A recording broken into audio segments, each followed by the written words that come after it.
estructura de 9 jueces tiene un diseño para hacer un control constitucional. Ahora, por supuesto, cuando esto arranca y nosotros tenemos el periodo de transición del 2008 al 2009, la primera Corte Constitucional llamó la atención por responder a todo lo que decía el poder en ese momento mandante.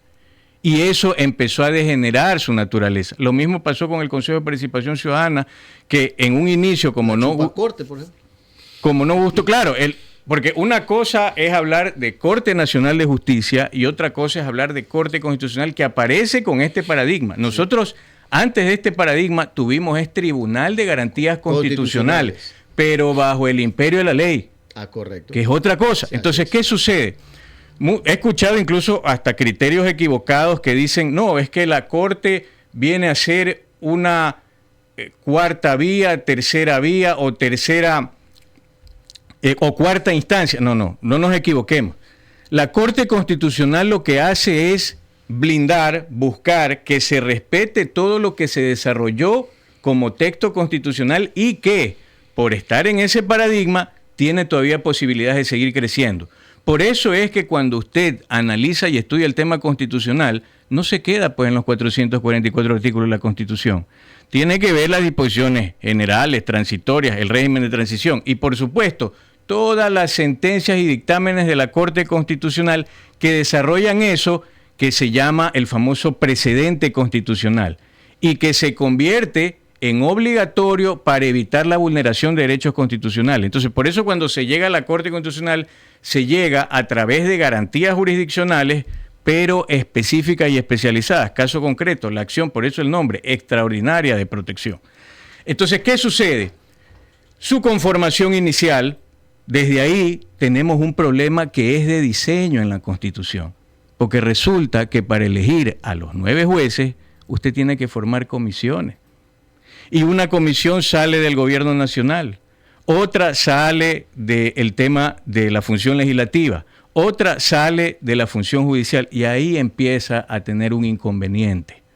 Desde la conformación, porque por ejemplo de eso no se ha hablado y no se le ha dicho a la ciudadanía, señores, en la misma Constitución, que es a la que tenemos nosotros que atacar, porque aquí el problema no son los 9 jueces de la Corte, aquí la camisa de fuerza es el texto constitucional.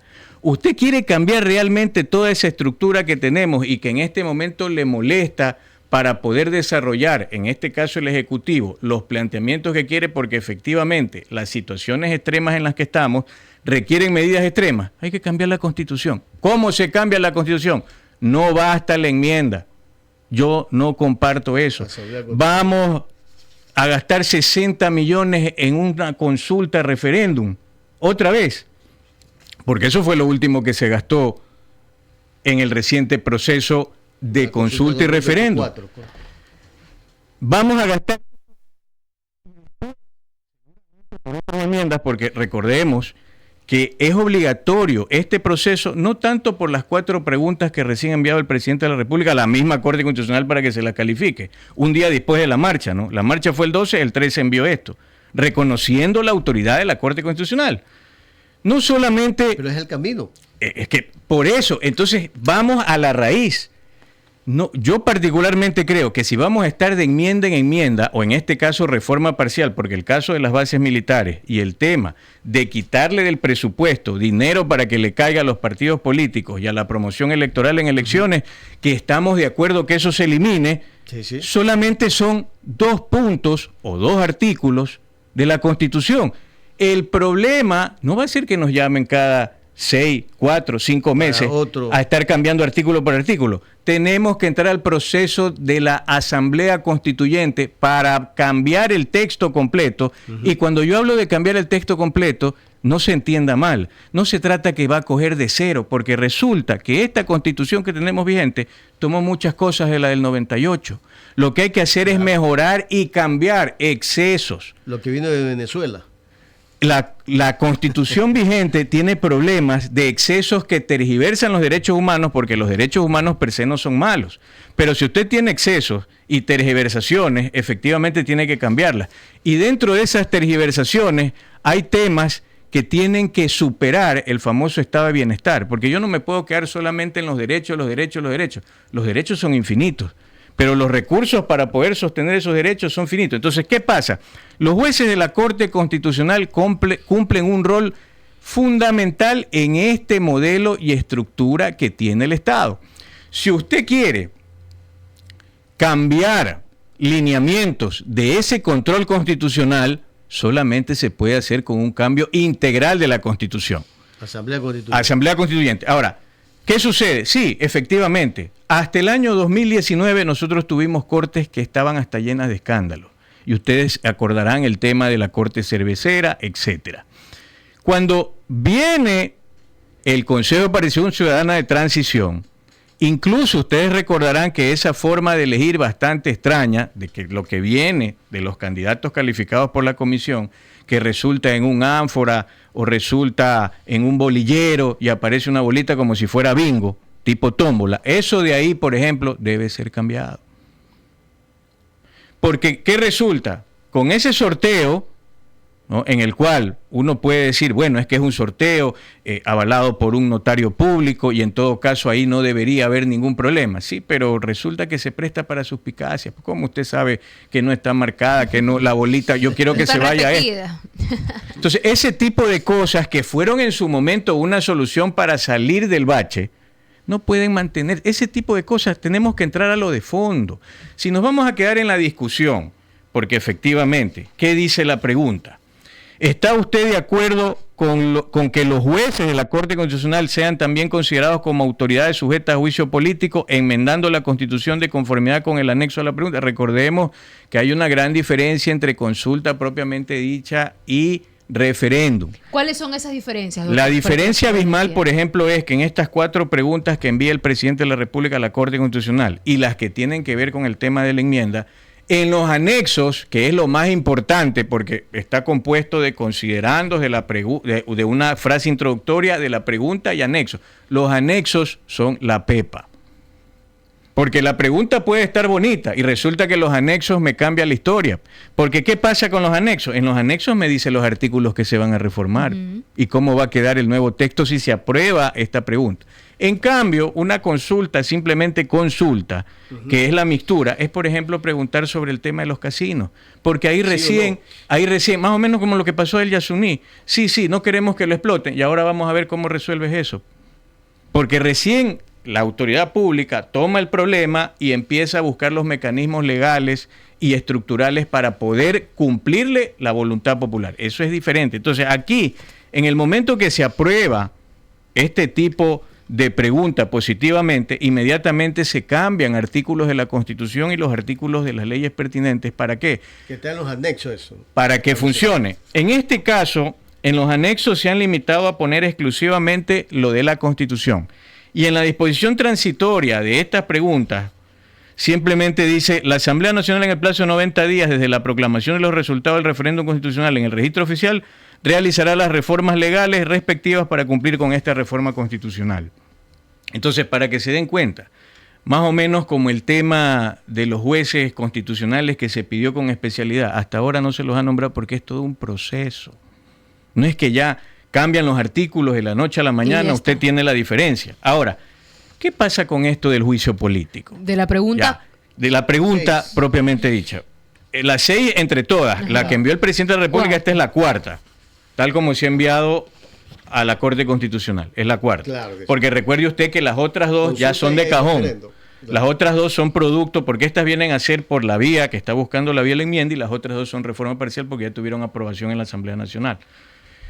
¿Qué pasa? Partamos de algo. Juicio político ya es un término que tiene que ser superado. Ese es un problema que ni siquiera los órganos legislativos lo saben llevar bien. Acaba de terminar el proceso de fiscalización con juicio político de la vocal del Consejo de la Judicatura, Solanda Goye. El resultado fue negativo. Lo tratan de llevar asimilando por esos errores como si se tratase de un tema de un juicio propiamente dicho en la función judicial. Como si se tratase de un procedimiento administrativo, errores de concepto. Tenemos que superar eso. ¿Y dónde podemos superar eso? En una asamblea constituyente. Ya dejemos de hablar de juicio político, porque juicio político es una mala traducción del impeachment de donde se creó esa institución en el Reino Unido. Esto se llama procedimiento parlamentario de control político. Y eso está especificado en sentencias de la Corte Interamericana de Derechos Humanos. Año 2001, Tribunal Constitucional versus Perú, donde ya se determinó y se dijo por parte de esta alta corte a nivel interamericano, señores, dejen de estar asimilando temas que parecieran ser temas judiciales o administrativos cuando esto es un tema de control político, pero parlamentario. Entonces, primero partir por ahí. Es verdad, en eso estamos de acuerdo. Sí, todas las autoridades deben tener control. Pero ¿cuál es el problema? El problema es que tenemos un diseño distinto. Porque me estaban comparando, ¿cómo es? Pues que el Tribunal de Garantías Constitucionales, sus miembros sí tenían control y ahora los jueces de la Corte Constitucional quieren blindarse completamente y no tener control. Cambiemos el diseño. Porque ahí entramos nosotros en un problema de discusión de cómo se sostiene este orden constitucional. Porque ¿cuál es la idea? La idea es, porque ojo, los jueces constitucionales no es que están libres, porque también recién, lastimosamente la ciudadanía, se está enterando cosas que se advirtieron. En su momento, cuando tuve la oportunidad, también lo dije públicamente, que yo no votaba por ese proyecto constituyente porque traería problemas. Casi 17 años después esos problemas se han hecho realidad. Entonces, ¿qué sucede? En ese diseño usted no puede tener una ambivalencia y una suerte de presión o de temor que estos jueces tengan para actuar. La idea es que estén tan bien blindados que, como dice la norma, tienen responsabilidad civil y penal.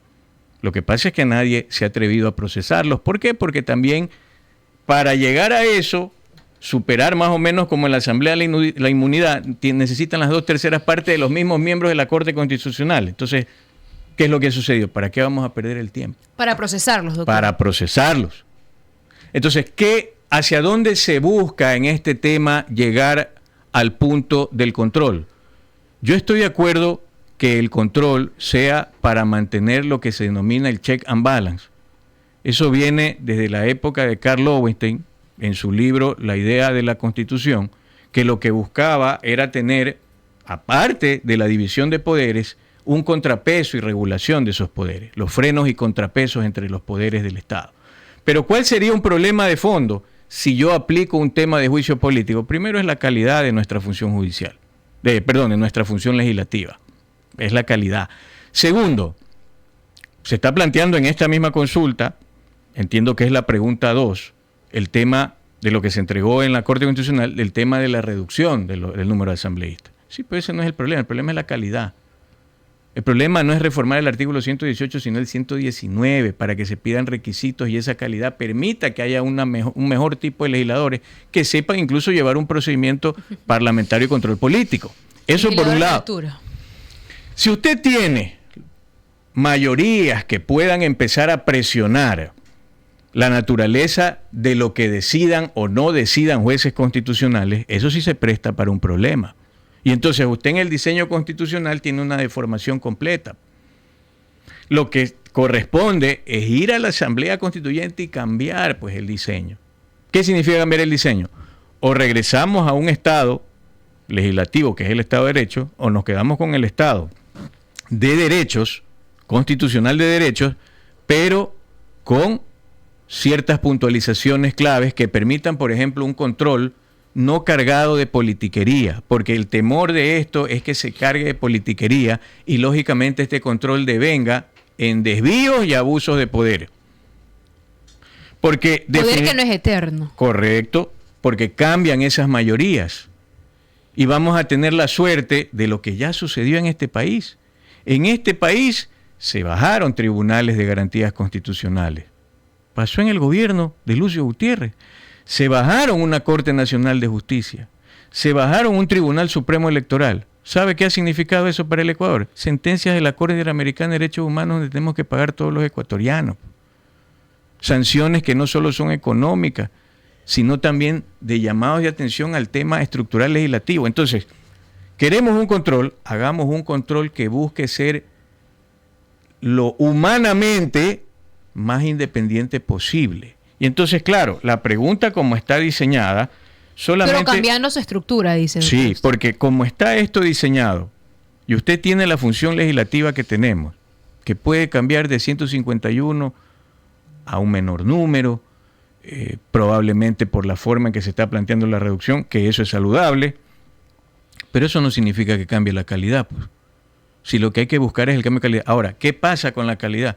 La calidad no se puede hacer por enmienda ni reforma parcial, porque es elemento, más que elementos constitutivos del Estado, tiene que ver con derechos y garantías. ¿Sabe dónde la puede hacer? A nivel de la Asamblea Constituyente, a pesar de que camina una reforma parcial que no la han querido tocar en segundo debate para poder llevarla a referéndum, de la exigencia de requisitos para ser asambleísta. Uh-huh. Pero realmente, para mejorar ese tipo de exigencias, debería llevarse a una asamblea constituyente. ¿Y qué es una asamblea constituyente, doctor? Para que lo Básicamente una asamblea constituyente es un proceso que supere el hecho de que nos estén llamando a elecciones cada vez que hay una iniciativa de enmienda o cada vez que hay una iniciativa de reforma parcial que ya ha sido aprobada por la Asamblea Nacional. ¿Qué significa? Significa que hay 3 elecciones. Sí, hay 3 elecciones. Pero señores, seamos pragmáticos. Si vamos a estar gastando entre promedio de 60 millones cada 6 meses o cada año, vamos a un proceso constituyente donde sabemos claramente que son 3 elecciones. La primera, una pregunta que es donde contiene la base fundamental de ese proceso, el estatuto de la Asamblea Constituyente, de quiénes le van a conformar y cómo se los va a elegir. Esa es una sola pregunta que lo que le dice al pueblo es, ¿quiere usted una Asamblea Constituyente para cambiar esta Constitución, sí o no? De acuerdo al anexo que está adjunto. Listo. Después de ese proceso viene la elección de los constituyentes, que por ahí empezaron a decir, no, que elijamos directamente a una suerte de iluminados, que eso tampoco es lo conveniente, se tiene que elegir. Ahora, ¿cuál es el miedo? No, es que ahí las fuerzas políticas contrarias a este gobierno se nos van a ingresar y vamos a perder la mayoría que tenemos en la Asamblea. ¿De qué sirve la mayoría que tiene en la Asamblea si las leyes que están aprobando se las van a trabar, les van a suspender ciertos efectos abajo y después pueden caer declaradas inconstitucionales y se vienen al piso? ¿De qué sirve entonces la mayoría en la Asamblea? ¿Sabe lo que hay que buscar? Es la mayoría en la Asamblea Nacional Constituyente. Para eso hay cualquier cantidad de recursos. ¿Qué recursos? Buscar representantes de las organizaciones sociales. La academia. La academia. Buscar. Hay una cantidad de posibilidades que el gobierno, haciendo el acercamiento, puede obtener el apoyo porque es un cambio integral.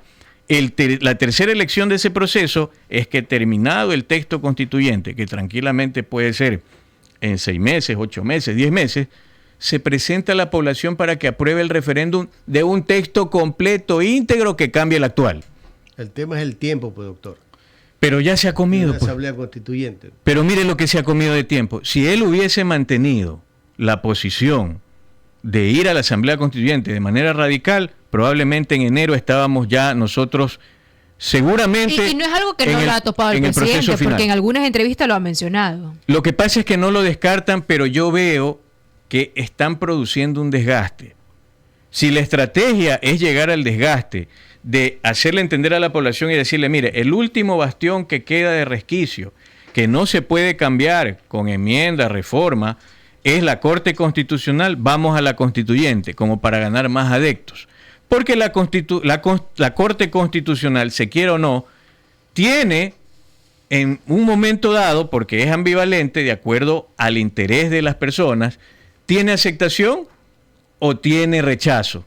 Y entonces ahora usted vio sorprendentemente que grupos gremiales salieron a defender la Corte Constitucional. Grupos de organizaciones sociales salieron a defender la Corte Constitucional. Pero también ha habido casos en que esos mismos grupos han estado en contra. ¿Por qué?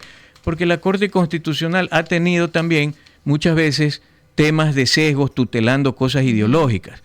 Y usted recordará que también se dieron temas en los cuales, ahora que está en boga este tema del aspecto de confesiones religiosas, temas que tienen que ver pues con esto de la niñez transgénero y una serie de cosas que, ¿sabe qué? Si se las quiere discutir, discutámoslas con todos los elementos habidos y por haber técnicos y científicos, pero no nos quedemos estructuralmente solamente en la decisión constitucional. Entonces sí, el control para los jueces de la Corte Constitucional es limitado, porque ellos en su momento hasta plantearon el hecho, mediante sentencia constitucional, precedente constitucional, que no son sujetos ni de prevaricato, por el caso justamente de la Cervecería Nacional, porque hubieron los jueces que fallaron a favor de entrar a reconocer esos derechos vulnerados, después fueron perseguidos. Pero este análisis completo, integral, se tiene que hacer en una asamblea constituyente. Yo estoy de acuerdo. Perfecto. Hagamos entonces el equilibrio, el más menos, calculemos cuánto se va a gastar cada 6 meses, cada año en este tema y cuánto vamos a gastar en el proceso completo y cuánto tiempo se nos va a llevar para no seguirlo perdiendo. Perfecto. Porque definitivamente el cambio se tiene que hacer. Esto sigue siendo una camisa de fuerza por más reformas parciales y enmiendas que se hagan. Así es, 9 de la mañana, doctor. Muchísimas gracias por ese importante análisis que nos ha dado el día de hoy. Creo que está bastante explicativo para que los oyentes puedan comprender todo este tema, porque a veces, aunque no nos queramos ligar, finalmente todos somos ecuatorianos y debemos entender todos estos procesos. Muchísimas gracias, doctor. Siempre Rogelio para servir Valencia. Y muy amables por la invitación. Experto constitucional y también en temas legislativos. Aquí lo tenemos para que ustedes puedan comprender todos estos temas que salen en la coyuntura política de nuestro país. Gracias, reporteros desde Exteriores, Galito en Controles, Javier Cuello en Locución, quienes habla Licey Gavilés, bajo la dirección del abogado Carlos Luis Almeida. Nos vemos el día de mañana con más noticias a través de Unión Radio 580M.